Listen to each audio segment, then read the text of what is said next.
Hello friends, मैं आपका दोस्त डॉक्टर मोहित। आज एक बहुत ही मैजिकल न्यूट्रिएंट के बारे में बात करने जा रहा हूँ, जो कि है B12, विटामिन B12। जी हाँ, विटामिन B12 के अगर हम आंकड़े देखें तो वास्तव में चौंकाने वाले हैं। इंडिया की अगर बात करें तो ऑलमोस्ट 45% पॉपुलेशन B12 की कमी बताती है कुछ आंकड़े देखते हुए। और अगर हम नॉर्थ इंडिया में वेजिटेरियंस की बात करते हैं तो ऑलमोस्ट 70% लोग B12 की कमी से ग्रस्त हैं। तो ये B12 क्या है, इसके कमी से क्या लक्षण आते हैं, इसका क्या काम है और क्या क्या इसके सोर्सेज हैं, उसके बारे में आज मैं ये वीडियो में आपको बताने जा रहा हूँ संक्षिप्त में। तो विटामिन B12 एक बहुत महत्वपूर्ण विटामिन है हमारी बॉडी के लिए, जिसका सिंथेसिस हमारी बॉडी में बहुत कम मात्रा में जो कोलोन में बैक्टीरिया हैं, जो हमारी आंतड़ियों में बैक्टीरिया हैं, वो करते हैं। और वो पर्याप्त मात्रा नहीं होती, इसलिए हमें उसका डाइट में सेवन करना अत्यंत आवश्यक है। ये हमारी कोशिकाओं में डीएनए को बनाता है, हमारे खून को फॉलिक एसिड के साथ मिलके खून का वॉल्यूम बढ़ाता है, रेड ब्लड सेल्स का वॉल्यूम बढ़ाता है। ये हमारी नसों को, जो कि सेंट्रल नर्वस सिस्टम से लेके पूरी नसें जो तार बॉडी में फैला हुआ है, उनको एक शक्ति देता है। तो B12 थकान नहीं होने देता, एनर्जी देता है हमें, खास करके प्रोटीन्स और फैट से। B12 एक बहुत महत्वपूर्ण एलिमेंट है।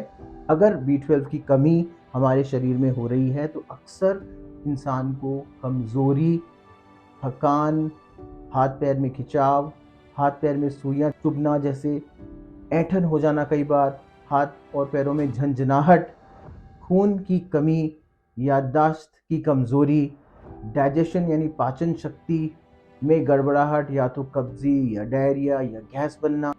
सिम्टम्स में कई बार चेहरे और आंखों में पीलापन भी दिखाई पड़ सकता है विटामिन B12 की कमी से। ये कॉमन एक प्रेजेंटेशन है जो B12 के लोगों को दिखती है या जो उनमें होती है। तो B12, जैसे मैंने बताया कि डाइट में लेना अत्यंत आवश्यक है दोस्तों। तो B12 के क्या क्या सोर्सेज हैं? मेजर सोर्स B12 का नॉन वेजिटेरियन फूड है। तो क्या वेजिटेरियन लोगों को B12 नहीं मिलेगा? ऐसा नहीं है, वेजिटेरियन लोगों के लिए भी कुछ सोर्सेज हैं जिसमें B12 कुछ मात्रा में प्रेजेंट है, और जिसे हम रेगुलर अगर अपनी डाइट में मेंटेन रखेंगे तो ये कमियां हमारे में नहीं होंगी। फर्स्ट सोर्स है डेयरी प्रोडक्ट, जैसे कि मिल्क। मिल्क यानी दूध, कर्ड और पनीर एक अच्छे सोर्स हैं विटामिन B12 के। देखिए, vitamin B12 2.4 microgram per day requirement है किसी एक इंडिविजुअल की, किसी एक इंसान की। तो दूध, 250 ml दूध जो है, almost 40 to 50% requirement per day कम कर देता है। तो मतलब 2 ग्लास दूध के अंदर 40 से 50% के विटामिन B12 हमें मिल जाती है प्रतिदिन की। तो डेयरी प्रोडक्ट को अवश्य यूज़ करें प्रतिदिन। डाइट में दूध और दही को जोड़ें। पनीर को एटलीस्ट 2 टाइम्स अ वीक रखिए।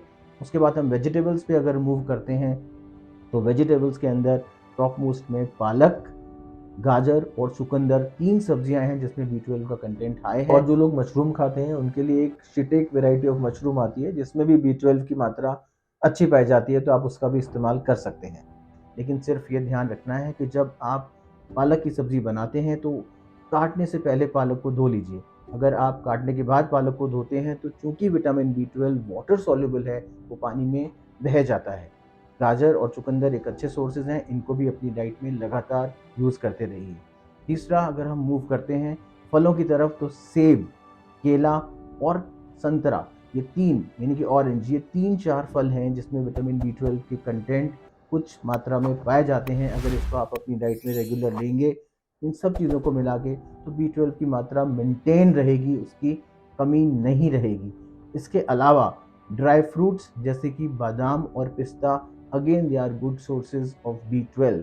और फाइनली, कुछ लोग जो कि एग खाते हैं, egg is a good source. एक अंडे में 0.6, एक बॉइल्ड अंडे में 0.6 माइक्रोग्राम पर डे, यानी कि 25% हमारी बॉडी का रिक्वायरमेंट का एक अंडे में हमें B12 मिल जाता है। और ये जो B12 है, ये पीले भाग के अंदर प्रेजेंट होता है। तो जो लोग अंडा खाते हैं, प्रतिदिन अगर एक अंडे का सेवन करते हैं तो 25% रिक्वायरमेंट उनको अंडे से मिल जाती है। तो दोस्तों, मैंने आपको बताया कि B12 क्यों महत्वपूर्ण है, B12 की कमी से क्या क्या लक्षण आ सकते हैं, और B12 किन किन सोर्सेज में पाया जा सकता है। अगर इसके बावजूद भी आपको अगर ये सब लक्षण आ रहे हैं तो प्लीज़ अपने सीरम विटामिन B12 की जांच कराइए। अगर वो रेंज में नहीं है तो उसको मेंटेन करने के लिए कुछ सप्लीमेंट्स भी मार्केट में अवेलेबल हैं, लेकिन अगर जो मैंने डाइट आपको सुझाई उस डाइट को आप फॉलो करेंगे तो इसकी कमी नहीं होगी। Thank you friends.